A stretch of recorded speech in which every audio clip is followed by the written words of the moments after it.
আসসালামু আলাইকুম। এ কথা সত্য যে ব্যায়ামের মাধ্যমে আমাদের শরীরটাকে সম্পূর্ণ সুস্থ করে রাখে এবং ব্যায়ামের মাধ্যমে রোগ প্রতিরোধের একটা ক্ষমতা অর্জন করা যায় এবং জীবনী শক্তিকে বাড়িয়ে তোলে। কিন্তু সেই ব্যায়ামটাই যদি আমরা সুস্থভাবে না করতে পারি এবং সুন্দরভাবে না করতে পারি এবং ব্যায়ামে যদি আমরা ভুল করি বা ব্যায়াম যদি এলোমেলো করে করি, তাহলে তো ব্যায়ামের কোনো উপকার তো পাবোই না। মাঝখানে হবে কি, আমাদের মনটাই নষ্ট হয়ে যাবে এবং মনে হবে যেন না, ব্যায়াম করে কোনো লাভ নেই, ব্যায়ামের কোনো উপকারিতা পাওয়া যায় না। এই সমস্ত হাত থেকে রক্ষা পেতে হলে অবশ্যই আমাদের ব্যায়ামটা জানতে হবে যে কীভাবে করতে হবে, সঠিক নিয়মটা কী। আর সঠিক নিয়মটা করতে গেলে অবশ্যই খুব ভালো যে জানে বা এই সম্বন্ধে সত্যিকারই যার অভিজ্ঞতা আছে তার শরণাপন্ন হতে হবে। এখন লক্ষ্য করুন যে আমরা অনেক সময় দেখা যায় অনেক ব্যায়াম নিঃশ্বাস ছাড়া নেওয়া এবং মাঝে বন্ধ রাখা, এই ধরনের একটা সিস্টেমেরও ব্যায়াম আমরা করি। কিন্তু এই ব্যায়ামটা যে করি, এখন যদি আমরা নিঃশ্বাসটা নিতে থাকলাম, লক্ষ্য করুন যে নিঃশ্বাসটা কীভাবে নেব। আমরা 6 বার, প্রতিটি ব্যায়ামের ভিতরে বলা হয়েছে যে 6 বার নিঃশ্বাস নেবেন এবং 6 বার নিঃশ্বাস ছাড়বেন এবং 6 বার ঠিক ওই টাইমটা ধরে আপনারা বন্ধ রাখবেন, ব্যায়াম দমটা বন্ধ রাখবেন। লক্ষ্য করুন, ব্যাস আমরা 6 বার নিয়ে নিলাম, তাড়াতাড়ি করে নিয়ে নিলাম, কিন্তু ব্যায়ামের কোনো উপকারই পেলাম না। আবার লক্ষ্য করুন যে আমি ধীরে ধীরে আবার নিঃশ্বাস নেওয়া শুরু করি।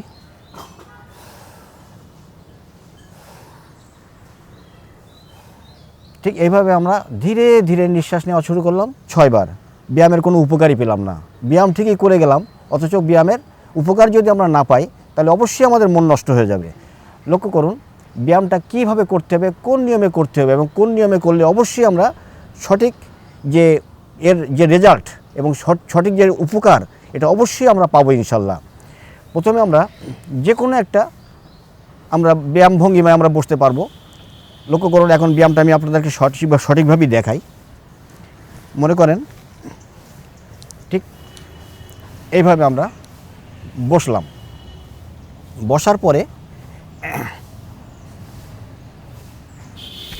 হয়তো আমাদের অনেকেরই হজম শক্তি একেবারেই দুর্বল বা হজম শক্তি, আবার লক্ষ্য করুন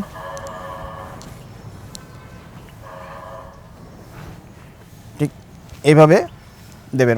অনেক সময় দেখা যায় যে অনেক ছেলে বা মেয়ে আছে যারা এইভাবে করতে পারেন না, অনেক সময় সমস্যা হয়, তারা একটা পা ছেড়ে দিয়ে করবেন, কোনো সমস্যা নাই। ঠিক এইভাবে বাবু হয়ে যেমন বসে ঠিক এইভাবে করবেন, কোনো সমস্যা নাই। আর যারা পারে ঠিক তারা ঠিক এইভাবে করবেন। অনেক সময় দেখা যায় কি অনেকেরই হজম শক্তি দুর্বল বা অনেক সময় দেখা যায় যে কোষ্ঠকাঠিন্য লেগেই থাকে এবং নানা রকম জটিল রোগের সমস্যা দেখা দেয়।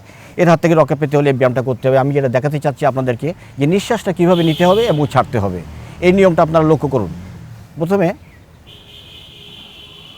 ঠিক এইভাবে মেরুদণ্ড কিন্তু অবশ্যই সোজা রেখে বসতে হবে এবং যে কোনো একটা ব্যায়াম ভঙ্গিমায় বসতে হবে। এমনি যদি আমি দাঁড়িয়ে বা বিভিন্ন রকমভাবে বা শুয়ে পড়ে যদি আমরা ব্যায়াম করি, কোনো ব্যায়ামের কোনো কাজ হবে না, বেকার হয়ে যাবে। এই জন্য আমাদের অবশ্যই একটা ব্যায়াম ভঙ্গিমায় বসতে হবে, যাতে করে আমরা রক্তটাকে ধরে রেখে ছাড়তে পারি। ঠিক এইভাবে যখন বসবো তখন আমরা 6 পর্যন্ত আমরা নিঃশ্বাস নিতে থাকবো। কীভাবে নেব? ঠিক এইভাবে 1 and 2, 2 and 3, 3 and 4, 4 and 5, 5 and 6, 6 and 7, অর্থাৎ এর ভিতরে আমার 6 বার ঠিক নিঃশ্বাসটা নেওয়া হচ্ছে। আমরা ঠিক গোনার তালে তালে কিন্তু আমরা নিঃশ্বাস নিতে থাকবো।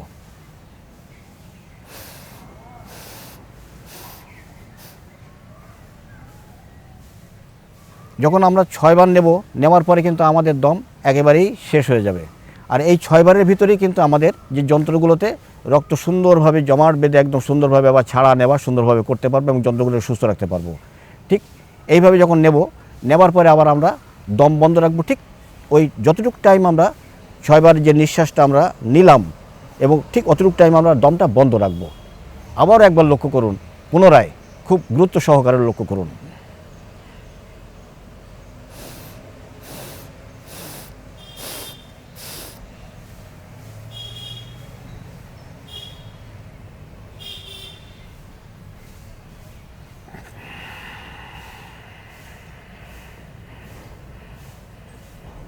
ঠিক এইভাবে নিয়মটা হবে এবং যে 6 বার আমরা ছাড়বো ঠিক একই সময় 1 and 2, 2 and 3, 3 and 4, 4 and 5, 5 and 6, ঠিক এই টাইমটা বলতে যে সময়টা লাগে, যেমন 1 and 2, 2 and 3, 3 and 4, 4 and 5, 5 and 6, 6 and 7, লক্ষ্য করুন ব্যায়ামটা এখন আমি শুরু করি ঠিক এইভাবে। প্রথমে একদম আমাদের যা দম আছে একেবারেই ত্যাগ করে দিলাম।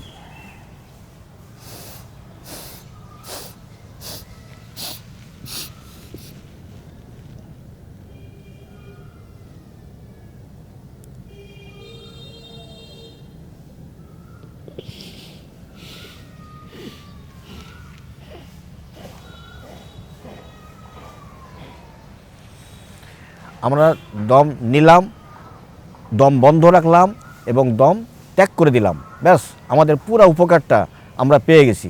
এখন এইভাবে যদি আমরা 5 থেকে 6 প্রস্থ প্রতিদিন সকালে ঘুম থেকে উঠে 1 গ্লাস পানি খেয়ে ব্যায়ামটা করতে পারি, ইনশাল্লাহ আপনারা অল্প দিনের ভিতরে একটা রেজাল্ট পাবেন যে কিভাবে আমাদের পেটের ভিতরে গ্যাস জমে থাকে, বায়ু জমে থাকে এবং কোষ্ঠকাঠিন্য হয়, এটা আপনারা নিজেরাই প্রমাণ পেয়ে যাবেন এবং আপনি কমেন্ট করে আমাকে জানাবেন যে এর উপকার পেয়েছেন কি না।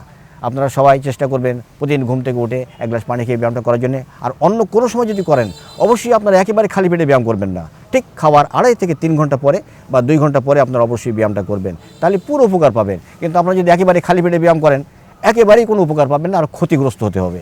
এই জন্যে আপনারা সবাই ঠিক নিয়ম অনুসারে ব্যায়াম করার চেষ্টা করবেন। ইনশাআল্লাহ আপনারা ভালো থাকেন, সুস্থ থাকেন।